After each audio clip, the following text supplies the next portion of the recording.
Selon des nouvelles récemment sorties de Pékin, à l'approche du 18e Congrès national, les autorités ont intensifié leurs efforts pour renforcer le maintien de la stabilité.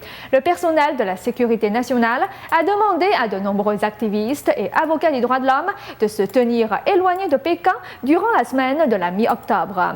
D'après le militant des droits de l'homme, Hu Jia, le 18e Congrès aura probablement lieu cette semaine-là.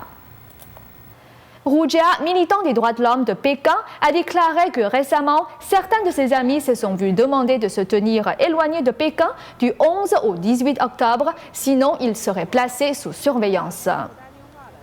Pas mal d'amis ont reçu la soi-disant suggestion de la police de se tenir éloignés de Pékin durant le 18e congrès et de quitter la ville. S'ils insistent pour rester, ils perdront leur liberté personnelle pendant le 18e congrès. L'atmosphère de terreur qu'ils ont créée est à présent manifeste. Ils vont arrêter, expulser et chasser de Pékin beaucoup de monde. Ils peuvent même en envoyer certains dans des camps de rééducation ou en détention, le plus clément étant l'intimidation. Hu Jia a dit qu'il a lui-même été placé sous arrestation à domicile pendant 11 jours.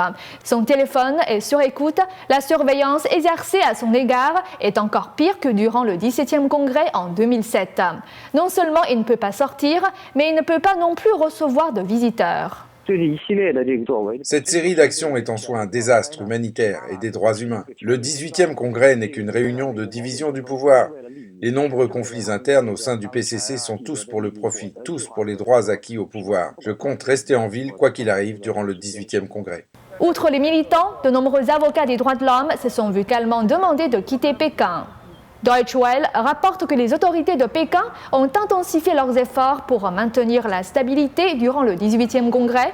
Un bon nombre de militants des droits de l'homme sont sous arrestation à domicile, y compris Bao Dong, le secrétaire de l'ancien secrétaire général du Parti communiste Zhao Ziyang et l'activiste des droits de l'homme Wang Lirong.